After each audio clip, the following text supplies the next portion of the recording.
Hello students, welcome to UPCSS C++ series का ये lecture number 32 है और आज हम इस वीडियो में आर्मस्ट्रांग नंबर को चेक करने के लिए प्रोग्राम लिखने वाले हैं। हम इस वीडियो में समझेंगे आर्मस्ट्रांग नंबर क्या होते हैं और उसके लिए हम किस तरीके से फंक्शन लिख सकते हैं, पूरा समझने वाले हैं इस वीडियो में।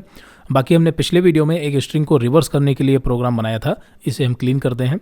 ये हमने पिछले वीडियो में समझा था कि हम किसी स्ट्रिंग को रिवर्स कैसे कर सकते हैं, ठीक है। तो यहाँ पर अगर हम बात करें आर्मस्ट्रांग नंबर की, तो पहले हम देख लेते हैं आर्मस्ट्रांग नंबर होते क्या है, फिर उसके बाद हम प्रोग्राम लिखेंगे और देखेंगे इसका लॉजिक क्या होने वाला है। क्लियर है? तो आर्मस्ट्रांग नंबर की बात करें तो बेसिकली हमारे पास एक नंबर होता है। एग्जांपल के लिए यहाँ पर हमने ले लिया 371, ये हमारे पास एक नंबर है और अगर हमें देखना है ये आर्मस्ट्रांग है या फिर नहीं, तो इसका बेसिकली जो फॉर्मूला होता है वो ये होता है कि जो हमारा नंबर है इसमें टोटल डिजिट कितनी है, तो टोटल डिजिट देखिए इसमें है 3। तो हमें क्या करना है, हर एक इंडिविजुअल नंबर पर जो नंबर की टोटल डिजिट है उसी को पावर में रखना है कुछ इस तरीके से। जैसे यहाँ पर इसमें टोटल डिजिट कितनी है, 3, ठीक है, 3 है। तो यहाँ पर पहला नंबर हमारा क्या है, 3, तो ये 3 और इस तरीके से पावर में जाएगा 3 यहाँ पर, ठीक है। फिर प्लस 7 का पावर, ठीक है, 3 वही सेम डिजिट और फिर इसके बाद 1 का पावर 3, ठीक है। तो यहाँ पर ये हमारा फॉर्मूला बनता है। अब यहाँ पर इसे हम क्या करेंगे, कैलकुलेट करेंगे और अगर इसकी जो कैलकुलेशन होगी, अगर इसका नंबर ओरिजिनल नंबर के बराबर होता है तो ये हमारा आर्मस्ट्रांग नंबर होगा। तो यहाँ पर अगर हम बात करें 371 की, 371 की, तो यहाँ पर देखिए 3 की पावर 3 यहाँ पर कितना हो जाएगा, 27। फिर इसके बाद प्लस है हमारा तो प्लस हो जाएगा और 7 की पावर 3 तो यहाँ पर कितना हो जाएगा, देखिए 7 7 जा 49 और इंटू 7 ये कितना हो जाएगा यहाँ पर 343, ठीक है, 343। फिर उसके बाद प्लस और 1 की पावर 3 तो आपको पता है इसका रिजल्ट 1 ही होने वाला है। इन तीनों को ऐड करेंगे तो यहाँ पर हमारा रिजल्ट जो है वो 371 ही आएगा।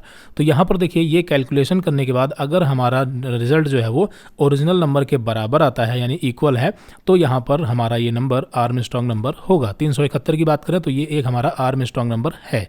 बाकी यहाँ पर अगर कोई दूसरा एग्जांपल लें, जैसे हमने यहाँ पर ले लिया 26, तो यहाँ पर 26 में कितने डिजिट हैं, देखिए 2। तो अगर 2 हैं तो यहाँ पर हम क्या करेंगे, 2 की पावर 2 प्लस 6 की पावर 2, ठीक है। तो यहाँ पर 6 की पावर 2, इसका रिजल्ट क्या होगा, देखिए 2 की पावर 2 यहाँ पर क्या हो जाएगा 4 और फिर उसके बाद प्लस 6 की पावर 2 कितना हो जाएगा 36। तो यहाँ पर 36 और प्लस 4 कितना हो जाएगा 40, ठीक है। तो यहाँ पर ये जो नंबर आया, रिजल्ट आया 40, ये क्या ओरिजिनल नंबर यानी 26 के बराबर है? नहीं। तो यहाँ पर ये आर्मस्ट्रांग नंबर नहीं है। बात समझ में आ गई? तो इसी तरीके से हम देखते हैं कि हमारा कोई नंबर आर्मस्ट्रांग है या फिर नहीं है। आई थिंक यहाँ पर आप समझ पा रहे होंगे, ठीक है।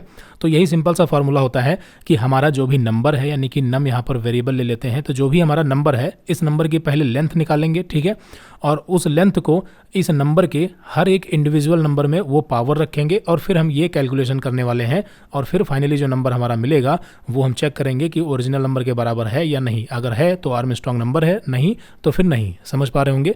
चलिए यहाँ पर अब हम प्रोग्राम यानी कोड लिखते हैं। बेसिक आइडिया आपको लग गया आर्मस्ट्रांग नंबर क्या होता है। बाकी जो भी चीज़ें बची हैं वो आपको यहाँ पर समझ में आ जाएंगी जब हम प्रोग्राम लिखेंगे, है ना। तो सबसे पहले यहाँ पर हमें एक इंट टाइप का नम नाम का वेरिएबल बनाते हैं और इसमें नंबर रखते हैं। जैसे हमने 371 रख दिया, ठीक है। आप इस नंबर को यूजर से इनपुट ले सकते हैं, इसमें तो कोई दिक्कत नहीं होगी आपको, ठीक है। तो ये नंबर ले लिया। नंबर लेने के बाद हम क्या करेंगे, यहाँ पर एक फंक्शन बनाएंगे, मतलब आर्मस्ट्रांग नंबर को चेक करने के लिए फंक्शन बनाने वाले हैं। तो हम क्या करेंगे, फंक्शन कॉल करेंगे, ठीक है। और उस फंक्शन का रिटर्न क्या होगा, देखिए ट्रू या फॉल्स में, ठीक है। ट्रू फॉल्स क्यों? क्योंकि हम चेक कर रहे हैं, ठीक है। अब जब चेक करेंगे तो या तो वो नंबर आर्मस्ट्रांग होगा या नहीं, यानी रिजल्ट या तो 1 होगा ट्रू या तो 0 होगा फॉल्स, ठीक है। तो हमारा जो फंक्शन होगा उसका जो रिटर्न टाइप होने वाला है बेसिकली वो बूल होने वाला है, ठीक है। तो जो आंसर हमें मिलेगा 1 या 0 में, तो हम लगाएंगे यहाँ पर इफ़ कंडीशन और इफ़ कंडीशन में ही यहाँ पर हम फंक्शन को कॉल कर देंगे। फंक्शन का नाम यहाँ पर हम रखने वाले हैं ARM यानी आर्मस्ट्रांग नंबर। ARM फंक्शन का नाम रखेंगे। यहाँ पर हम अपना नंबर पास कर देंगे, सिंपल। हमने फंक्शन कॉल कर लिया और अब क्या होगा कि यहाँ पर हम इस फंक्शन को कॉल करेंगे। अब इस फंक्शन को जब हम कॉल करेंगे तो ये फंक्शन अपना काम करेगा। काम करने के बाद ये रिटर्न देगा 1 या 0 में। तो जो नंबर हमने पास किया है एज ए आर्गूमेंट नम में यानी 371, अगर ये आर्मस्ट्रांग होगा तो इफ़ में यहाँ पर कंडीशन जो हमारी बनेगी वो ट्रू बनेगी, वरना ये फॉल्स होगी, ठीक है। तो अगर इफ़ चलता है यानी कि ट्रू होता है तो इसका मतलब ये नंबर आर्मस्ट्रांग है। तो सिंपल यहाँ पर हम सी आउट करा देंगे, ये नंबर आर्मस्ट्रांग नंबर है, ठीक है। तो यहाँ पर हम लगाएंगे सी आउट। तो यहाँ पर हमने एल्स भी लगा दिया, ठीक है। एफ और एल्स, अगर कंडीशन यहाँ पर ट्रू होती है तो हमारा नंबर यहाँ पर प्रिंट होगा और बताएगा दिस इज आर्मस्ट्रांग नंबर, और वरना फिर एल्स चलेगा और बताएगा not a Armstrong number. Clear है? तो ये एक बेसिक कोड था, यहाँ पर हमने नंबर असाइन किया और फंक्शन को कॉल किया है। अब बाकी आगे की जो कहानी है वो फंक्शन करेगा, ठीक है। तो यहाँ पर देखिए फंक्शन का जो रिटर्न होने वाला है वो बूल होने वाला है, आपको पता है इसके बारे में, ठीक है। यानी ट्रू या फॉल्स में, और यहाँ पर हमें ट्रू फॉल्स में ही वैल्यू मिलेगी। फंक्शन का नाम क्या है, ARM, ठीक है। और यहाँ पर एक पैरामीटर है जो कि हमें पास करना है, तो हमने पास कर दिया x, या फिर नम ही रख लेते हैं, ठीक है। इसका नाम हमने नम कर दिया, ठीक है, समझने में आसानी रहेगी। तो यहाँ पर देखिए हमने फंक्शन डिक्लेयर कर दिया है, ठीक है। अब यहाँ पर फंक्शन तो डिक्लेयर कर दिया, लेकिन इस नंबर को कैलकुलेट करने के लिए हमारा लॉजिक क्या होने वाला है, इसे समझते हैं, ठीक है। लॉजिक क्या होने वाला है, तो हमने जैसा कि आपको बताया कि अगर हमारे पास नंबर है 370, तो सबसे पहले तो भाई उसकी लेंथ ही निकालनी है, ठीक है। तो चलिए यहाँ पर लेंथ निकाल लेते हैं, ठीक है। आराम से स्टेप बाय स्टेप समझेंगे। लेंथ कैसे निकालते हैं किसी भी इंटीजर की, तो कई तरीके हैं, हमने पिछले वीडियो में समझ रखे हैं। एक तो हम लूप चला करके इस नंबर को तोड़ सकते हैं, जहाँ पर हम मॉड्यूलो और डिवीजन का यूज करेंगे, इंटीजर डिवीजन का, तो और उसके अंदर लूप चला देंगे एक सिंगल वेरिएबल का। या दूसरा शॉर्टकट मेथड होता है, हम इस नंबर को, यानी जो कि इंटीजर है, इसे एक स्ट्रिंग में टेम्परेरी कन्वर्ट करके और स्ट्रिंग का लेंथ निकाल लेंगे, तो ये हमारे लिए आसान होगा, ठीक है। तो हमने दोनों तरीके हालांकि देखे हैं। तो यहाँ पर हमने एक इंटीजर टाइप का लेन नाम का या फिर एल नाम का वेरिएबल बना लिया, ठीक है। एल नाम का वेरिएबल बनाया, ठीक है। इसका नाम चेंज भी कर सकते हैं, जैसे हमने पी नाम रख दिया, ठीक है। इसका नाम पी कर दिया, और क्योंकि ये पावर का ही काम करेगा एक्चुअली, मतलब फिर इसलिए हमने इसका नाम पी रखा है। फिर उसके बाद हम क्या करेंगे, टू स्ट्रिंग हमें मिलता है, टू अंडरस्कोर स्ट्रिंग, ठीक है। ये एक फंक्शन मिलता है जिससे हम एक इंटीजर को स्ट्रिंग में कन्वर्ट कर सकते हैं। तो यहाँ पर ये देखिए नम जो है, इसको हमने क्या कर दिया, स्ट्रिंग में कन्वर्ट कर दिया। लेकिन ये जो नम है, ओरिजिनल वेरिएबल है नम, ये चेंज नहीं होगा, ठीक है। ये इंटीजर ही रहेगा। सिर्फ यहाँ पर टू स्ट्रिंग का ये जो रिटर्न होगा, चूंकि ये फंक्शन है, आपको पता है ये टू स्ट्रिंग क्या है, फंक्शन है। अब इसका जो रिटर्न होगा वो हम पी में स्टोर करा रहे हैं, ठीक है। अब इसका जो रिटर्न होने वाला है वैसे तो स्ट्रिंग होगा, लेकिन हम इसको स्टोर थोड़ी करा रहे हैं। हम क्या करेंगे, इसी के आगे दूसरा एक और फंक्शन लगाएंगे, ठीक है। तो टू स्ट्रिंग नम और डॉट यहाँ पर मेंबर ऑपरेटर होगा, और अगला हमारा क्या होगा, लेंथ, ठीक है। हम यहाँ पर क्या यूज करेंगे, लेंथ का। तो ये हमारा हो गया लेंथ फंक्शन, ठीक है। अब ये होगा क्या, यहाँ पर देखिए पहले जो हमारा इंटीजर नंबर है इसे ये स्ट्रिंग में कन्वर्ट करेगा, और ये स्ट्रिंग हो गई बेसिकली, आप समझ लीजिए ये str में है मान लेते हैं। तो str डॉट लेंथ, ऐसे तो हमने यूज किया ही है, ये कर सकते हैं ना। तो ये स्ट्रिंग हो गई, डॉट यानी मेंबर ऑपरेटर, और लेंथ फंक्शन को यहाँ पर हमने कॉल कर दिया है मेथड को। तो इससे क्या होगा, हमें इस इंटीजर का बेसिकली लेंथ पता चल जाएगा, जो कि p में आ जाएगा। तो अगर मान लेते हैं एग्जाम्पल के लिए नंबर पास किया गया है 3711, तो इसमें टोटल कितनी डिजिट है, 3। तो यहाँ पर p में हमें क्या मिलेगा, 3। और यही क्या करना है, हर नंबर के पावर में रखना, यही तो हमें करना था। यहाँ पर जैसे क्या करना है, सबसे पहले तो लेंथ निकाल ली हमने, जो कि इसके जरिए निकल गई। अब हम क्या करेंगे, इस नंबर को तोड़ेंगे। तो आपको पता है कि तोड़ने के लिए हम क्या करेंगे, नम को, ठीक है, नम को मॉड्यूलो बाई 10 करा देंगे। तो इससे क्या होगा कि जो रिमाइंडर होगा इसका, वो इस नंबर की लास्ट डिजिट होगी। फिर इस लास्ट डिजिट में हम यही पी मतलब असाइन कर देंगे, ये पावर निकालेंगे बेसिकली। पावर फंक्शन के जरिए जो हमारा ये निकला है ना यहाँ पर नम मॉड्यूलो बाई 10, इसे हम स्टोर करा लेंगे किसी वेरिएबल में, जैसे टी नाम के वेरिएबल में स्टोर करा लिया, तो टी की पावर पी निकालेंगे, यानी टी कॉमा पी। समझ पा रहे हैं ना, ध्यान से समझना। पी में क्या है, नंबर की लेंथ, यानी कि 1 की पावर 3, ऐसे ही तो करना, 1 की पावर 3, और फिर प्लस यहाँ पर ये 7 की पावर 3 प्लस 3 की पावर, यहाँ पर हमें यही तो करना है ना। तो यहाँ पर 1 की पावर 3 के लिए 1 किस में मिलेगा, रिमाइंडर जो है वो टी में मिलेगा, तो टी पास कर दिया पावर के पास, और पी में हमारे पास लेंथ ही है। और नेक्स्ट टाइम क्या होगा, टी जो है वो चेंज होता रहेगा, यानी अभी 1 है, फिर 7 होगा, फिर 3 होगा, लेकिन पी चेंज नहीं होगा, क्योंकि पी तो हर बार 3 ही रहने वाला है। उम्मीद करते हैं समझ पा रहे होंगे, ठीक है। ये सब चीज़ें हमने देख रखी हैं, बस क्या करना है कि हमें एक जगह कंबाइन करना है इन चीज़ों को। ये जो हमने अभी लेंथ निकाला, ये आपको हमने पहले ही बता रखा है, तो इसलिए यहाँ पर इन चीज़ों को आराम से हम डिटेल में समझ रहे हैं, ठीक है। लेंथ हमने निकाल ली। लेंथ निकालने के बाद अब हम यहाँ पर क्या करेंगे, अब उसके बाद हमें देखिए क्या करना है कि जो हमारा ओरिजिनल नंबर है इसे भी बचाना है, ठीक है। बचाना है मीन्स इसके साथ हम कोई छेड़छाड़ नहीं करने वाले, तो हमें यहाँ पर टेम्प नाम के वेरिएबल की ज़रूरत पड़ेगी। तो यहाँ पर हम क्या करते हैं, एक टेम्प वेरिएबल बना लेते हैं, जो कि इंटीजर टाइप का ही होगा। तो टेम्प, और इसमें हम क्या असाइन कर देंगे, बेसिकली नम। तो इससे क्या होगा, अब हम टेम्प के साथ छेड़छाड़ कर सकते हैं, यानी टेम्प को घटा बढ़ा सकते हैं, नंबर में हमारा ओरिजिनल नंबर रहेगा। एक और वेरिएबल की ज़रूरत पड़ेगी, तो हम कॉमा लगा करके सिंगल लाइन में मल्टीपल वेरिएबल बना सकते हैं, इसके बारे में भी समझाए। तो हम यहाँ पर एक सम नाम का वेरिएबल बना लेते हैं, जिसमें क्या होगा कि जो कैलकुलेशन होगी वो इसी वेरिएबल में स्टोर होगा। फिर हम सम को और नम को चेक करा लेंगे। नम में हमारा क्या होगा, ओरिजिनल वैल्यू, और सम में जो कैलकुलेट हुआ होगा। अगर नम और सम दोनों बराबर होते हैं, ध्यान से समझना, नम सम बराबर होते हैं, तो हम रिटर्न भेज देंगे कि हाँ भाई ट्रू है। इस तरीके से यहाँ पर चेक हो जाएगा नंबर आर्मस्ट्रांग है नहीं। तो सम की वैल्यू यहाँ पर हम 0 रख देते हैं, ताकि गार्बेज वैल्यू इसकी हट जाए। ये कोई कन्फ्यूजन, यहाँ तक कोई कन्फ्यूजन नहीं, ठीक है, सिंपल है। अब उसके बाद यहाँ पर हमने सारी चीज़ें लगभग कंप्लीट कर ली हैं। अब यहाँ पर हम चलाएंगे लूप, और लूप की कंडीशन क्या होने वाली है, तो लूप की कंडीशन में हम पास कर देंगे टेम्प को, ठीक है। अब ये टेम्प क्यों, तो देखिए आपको याद होगा कि जब भी हम अब टेम्प को ही यहाँ पर टेम्प को क्या करेंगे, मॉड्यूलो बाई 10 कराते रहेंगे, ठीक है। टेम्प को मॉड्यूलो बाई 10 कराएंगे, टेम्प में क्या होगा फर्स्ट टाइम में 371, तो इसका जो रिमाइंडर 1 निकलेगा इसे हम किसी वेरिएबल पे स्टोर कर लेंगे, ठीक है। यहाँ पर हम अभी नया वेरिएबल लूप के अंदर बनाएंगे, तो यहाँ पर रिमाइंडर में इसे स्टोर कर लेंगे और फिर उसके बाद टेम्प की वैल्यू को भी हम घटा देंगे। तो उसके लिए टेम्प और यहाँ पर इंटीजर डिवीजन 10 करेंगे। तो रिमाइंडर से क्या मिलेगा, लास्ट डिजिट, और टेम्प को इंटीजर डिवीजन करा देंगे तो ये लास्ट डिजिट रिमूव हो जाएगी, ठीक है। सिर्फ हमें 37 मिलेगा टेम्प में। नेक्स्ट टाइम में क्या होगा, सिर्फ 3 मिलेगा और उसके बाद टेम्प में क्या मिलेगा, 0। तो फाइनली टेम्प की वैल्यू क्या होने वाली है, लास्ट टाइम 0 होने वाली है। तो जब टेम्प की वैल्यू 0 होगी तो लूप ऑटोमेटिक फॉल्स हो जाएगा। समझ पा रहे होंगे, लूप क्या हो जाएगा, फॉल्स हो जाएगा, ठीक है। टेम्प में 0 होगा, लूप फॉल्स हो जाएगा। तो यही हो गई कंडीशन। इसमें हमें कोई भी रिलेशनल ऑपरेटर यूज नहीं करना है। उम्मीद करते हैं समझ पा रहे होंगे, ठीक है। तो यहाँ पर ये लूप हमारा चल चुका है। अब क्या करेंगे, यहाँ पर हम वही सिंपल कैलकुलेशन कराएंगे, लेकिन हमें एक वेरिएबल की जरूरत होगी। जैसे यहाँ पर हमने r नाम का एक वेरिएबल बना लिया, यानी कि reminder. r is equal to, अब रिमाइंडर में क्या स्टोर होगा, सिंपल है। यहाँ पर हम क्या कराएंगे, टेम्प मॉड्यूलो बाई 10। कोई कन्फ्यूजन नहीं, ठीक है। तो यहाँ पर टेम्प मॉड्यूलो बाई 10 करा दिया, जो रिमाइंडर होगा वो r में स्टोर हो जाएगा। क्लियर है। और फिर उसके बाद यहाँ पर हम क्या करेंगे, अब सम में स्टोर कराएंगे। सम प्लस इज इक्वल टू, यानी सम में जो ऑलरेडी है प्लस इज इक्वल टू क्या करेंगे यहाँ पर, अब हम निकालेंगे पावर, ठीक है। पावर कैसे निकालेंगे, यहाँ पर देखिए R में हमें क्या मिल चुका है, जो अगर 371 की बात करें तो R में हमें 1 मिल चुका है। और यहाँ पर P में हमारे पास क्या है, लेंथ है, यानी कि पावर है, यानी ये R हो गया हमारा बेस नंबर और P क्या हो गई, पावर।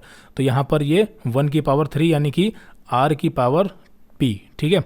तो यहाँ पर हम पावर फंक्शन को कॉल करेंगे, जिसमें हम R और P ये 2 पैरामीटर यानी 2 आर्गुमेंट पास करेंगे। समझ पा रहे होंगे, उम्मीद करते हैं, ठीक है। तो हम क्या करते हैं कि यहाँ पर पावर फंक्शन को कॉल करते हैं और इसमें हम पास कर देंगे R, P। अब यहाँ पर R में फर्स्ट टाइम में 1 है, फिर उसके बाद R की वैल्यू बदलती रहेगी और P जो है वो मतलब कांस्टेंट रहेगा। कांस्टेंट का मतलब जो लेंथ होगी, ये बार P की वैल्यू हमेशा वही रहने वाली है इस लूप के दौरान, ठीक है, जब भी ये लूप चलेगा। उम्मीद करते हैं सब आराम समझ पा रहे होंगे। चलिए, तो ये चीज़ हो गई, यहाँ पर पावर निकल गया और वो सम में स्टोर हो गया। अब प्लस इज इक्वल टू का मतलब वही है कि जो सम में ऑलरेडी है और जो पावर निकलेगी वो सम में ही स्टोर होते रहना है, ठीक है, स्टोर कराते रहना है। और फिर उसके बाद यहाँ पर हमें टेम्प में क्या कराना है, टेम्प और temp integer division 10। Integer division मैं इसलिए बोल रहा हूँ क्योंकि यहाँ पर नॉर्मली आपको पता है कि ये क्या करता है, फ्लोटिंग पॉइंट तक डिवीजन करता है, लेकिन टेम्प हमारा क्या है, ये एक इंटीजर टाइप का वेरिएबल है। तो यहाँ पर जो टेम्प वैल्यू स्टोर करेगा वो इंटीजर ही होगी। समझ पा रहे होंगे, पाइथन वगैरह में हमें बाकायदा ऑपरेटर मिलता है इस तरीके से, ये होता है इंटीजर डिवीजन का ऑपरेटर पाइथन में, ठीक है। तो ये हो गया हमारा प्रॉपर, यहाँ पर लूप चल जाएगा और यहाँ पर टेम्प की वैल्यू घटती रहेगी, R की वैल्यू बदलती रहेगी और ये सब पूरा काम होता रहेगा। ये सब हमने ऑलरेडी समझ रखा है कि किस तरीके से नंबर को हम तोड़ते हैं, यानी उसकी डिजिट अलग अलग बनाते हैं। अब ये जब इतना काम हो जाएगा, यानी कि लूप ये चल जाएगा, लूप चल गया, इसका मतलब टेम्प की वैल्यू 0 हो चुकी होगी। तो यहाँ पर अब हम चेक करेंगे और रिटर्न करा देंगे साथ में, ठीक है। क्या रिटर्न कराएंगे यहाँ पर, रिटर्न करा देंगे, बेसिकली हम चेक कर लेंगे नम, ठीक है, इज इक्वल टू सम, यानी कि जो नम है क्या वो सम के बराबर है, और यहाँ पर हम इसको पैरेंथेसिस के अंदर रख देंगे, ठीक है, इस तरीके से। अब क्या होगा कि नम और सम यहाँ पर चेक होंगे और अगर इसका रिजल्ट 0 होगा तो रिटर्न 0 हो जाएगा, 1 होगा तो रिटर्न 1 हो जाएगा। और वही इफ़ की कंडीशन यहाँ पर बन जाएगी, क्योंकि फंक्शन को हमने इफ़ के ब्लॉक ऑफ कोड से, मतलब इफ़ की कंडीशन से ही कॉल किया है। उम्मीद करते हैं समझ पा रहे होंगे, ठीक है। यहाँ पर हो गया, यहाँ पर रन करते हैं और देखते हैं हमारा क्या रिजल्ट आता है। तो देखिए, पहले तो यहाँ पर हमें एरर मिल रही है, ठीक है। एरर क्यों मिल रही है आप समझ पा रहे होंगे, पावर फंक्शन जो है ये हमने देखिए डिफाइन ही नहीं किया, ठीक है, और इसे हम कॉल कर रहे हैं, इस वजह से यहाँ पर हमें एरर मिल रही है। अब इसके देखिए 2 तरीके हैं, या तो भाई हम अपना पावर फंक्शन खुद का डिफाइन कर लें, या हमें सी मैथ लाइब्रेरी में पावर फंक्शन मिलता है। तो हम यहाँ पर एक काम कर सकते हैं, अगर हम pre define inbuilt function use करना चाहते हैं तो सी मैथ वाली लाइब्रेरी जो है उसे इंक्लूड कर लें, या फिर हम अपना पावर फंक्शन बना लें। दोनों चीज़ें हमने बता रखी हैं। आप पावर फंक्शन चाहें तो रिकर्सन का यूज़ करके बना सकते हैं, हमने पिछले वीडियो में समझाया था, ठीक है। जब हमने फंक्शन रिकर्सन पढ़ा था वहाँ पर हमने पावर फंक्शन को डिटेल में एक्सप्लेन किया था कैसे बनाना है। तो यहाँ पर हम उसे दोबारा नहीं बताने वाले, क्योंकि ये हम ऑलरेडी बता चुके हैं डिटेल में। तो अभी यहाँ पर हम क्या करते हैं, सी मैथ लाइब्रेरी में जो हमें इनबिल्ट फंक्शन मिलता है उसका यूज़ करने वाले हैं। आप चाहें तो बना सकते हैं, और एंगल ब्रैकेट में हमारा आ जाएगा सी मैथ। कोई कन्फ्यूजन नहीं, ठीक है। अब रन करेंगे तो यहाँ पर हमें एरर नहीं मिलेगी। और देखिए नंबर बता रहा है this number is Armstrong number 371। यहाँ पर हम नंबर चेंज करते हैं या फिर यूजर से भी इनपुट ले सकते थे। जैसे यहाँ पर हमने जस्ट पास कर दिया 375। रन करेंगे तो यहाँ पर ये नंबर आर्मस्ट्रॉन्ग नंबर नहीं है, तो नॉट आर्मस्ट्रॉन्ग नंबर। कोई और नंबर पास करते हैं या सिंगल डिजिट पास कर दिया, जैसे हमने 3 ही पास कर दिया, तब भी रन करेंगे तो हमारा ये नंबर क्या है, आर्मस्ट्रॉन्ग नंबर है, ठीक है। सिंगल डिजिट के जो भी नंबर हैं, यानी कि 1 से लेकर के 9 तक के सारे नंबर हमारे क्या होते हैं, आर्मस्ट्रॉन्ग नंबर ही होते हैं। क्यों? क्योंकि ये सिंगल डिजिट होती है। जैसे 9, तो 9 क्या है? Single digit. आर्मस्ट्रॉन्ग नंबर निकालने का फॉर्मूला क्या होता है कि यहाँ पर जो हमारा नंबर है उसकी लेंथ यहाँ पर हम देखेंगे कितनी है, 1, और क्या करेंगे, पावर निकालेंगे। ठीक है, नंबर का जो पावर होगा यानी कि 9 का पावर क्या हो जाएगा, 1, तो 9 की पावर 1 क्या होगा, 9 ही होगा। और ये जो 9 रिजल्ट आया ये ओरिजिनल नंबर के बराबर है। तो इस तरीके से हमारा 1 से लेकर 9 तक के जितने भी नंबर होंगे सब आर्मस्ट्रॉन्ग नंबर होंगे। ठीक है, बाकी इसके अलावा यहाँ पर एक 371, 370, 371 ये दोनों आर्मस्ट्रॉन्ग नंबर हैं। ठीक है, और भी कई सारे आर्मस्ट्रॉन्ग नंबर हैं, मुझे याद नहीं आ रहा, आप गूगल कर सकते हैं। फिलहाल यहाँ पर हमने आर्मस्ट्रॉन्ग नंबर को चेक करने के लिए प्रॉपर प्रोग्राम बना लिया है। इसमें यहाँ पर 2-3 चीज़ें इंपॉर्टेंट हैं। ठीक है, पहला क्या कि यहाँ पर हम जो हमारा इंटीजर है उसका लेंथ काउंट करना पड़ेगा। ठीक है, जिसके लिए हम ये तरीका यूज कर सकते हैं, या फिर हम इसके लिए भी एक फंक्शन बना सकते हैं। ठीक है, ये हमने समझा है कि एक इंटीजर की लेंथ हम लूप के जरिए कैसे निकाल सकते हैं। दूसरा यहाँ पर हम पावर फंक्शन, यहाँ पर हमें ज़रूरत होगी तो पावर फंक्शन को भी हमने समझा है। और तीसरा फंक्शन हमारा खुद ये आर्मस्ट्रॉन्ग नंबर वाला हो गया। तो कुल मिलाकर के अगर हम चाहें तो 3 अलग अलग फंक्शन बना सकते हैं, लेंथ काउंट करने का और यहाँ पर पावर निकालने का, और ये आर्मस्ट्रॉन्ग नंबर तो बनाना ही पड़ेगा। ठीक है, या फिर हम इस तरीके से भी काम अपना कर सकते हैं। तो यहाँ पर कुल मिलाकर के हमने सारी चीज़ें समझ ली हैं, कवर कर ली हैं। ठीक है, और आर्मस्ट्रॉन्ग नंबर क्या है ये भी हमने बता दिया था स्टार्टिंग में ही। अब यहाँ पर अगर हम बात करें C++ के सिलेबस की, ठीक है, जो हमारी सीरीज चल रही है DS है, तो सिलेबस की यहाँ पर अगर हम बात करें तो यहाँ पर पहले सिलेबस ओपन कर लेते हैं। ये नोट्स थे, ये नोट्स और सिलेबस आपको पता है वेबसाइट पर मिल जाएंगे। यहाँ पर ये वेबसाइट है upcssyoutube.com। ठीक है, यहाँ पर ये सारे नोट्स, सिलेबस, जो भी मटेरियल है वो सब आपको मिलता रहेगा। तो अभी तक हम लेवल 1 और 2 दोनों कंप्लीट कर चुके हैं, और लेवल 2 पर बेस्ड हमने कुछ एक्सरसाइज भी देख ली हैं। ठीक है, अब यहाँ पर अगली वीडियो से हम लेवल 3 कंटिन्यू करेंगे, जो कि काफ़ी इंपॉर्टेंट लेवल है, सबसे इंपॉर्टेंट है लेवल 3 C++ के लिए, क्योंकि इसमें हम ऑब्जेक्ट ओरिएंटेड प्रोग्रामिंग पढ़ने वाले हैं। ओप्स के जितने भी कॉन्सेप्ट हैं सबको डिटेल में समझेंगे, थ्योरेटिकल एंड प्रैक्टिकल लेवल पर। ठीक है, कोई कन्फ्यूजन वाली बात नहीं रहेगी, सबको समझने वाले हैं। और जैसे ही लेवल 3 हमारा कंप्लीट होगा फिर हम एंट्री करेंगे अपनी DSA सीरीज में, है ना। चलिए, तो इस वीडियो में इतना ही रखते हैं, मिलते हैं अगली वीडियो में। Okay, so thanks for watching this video.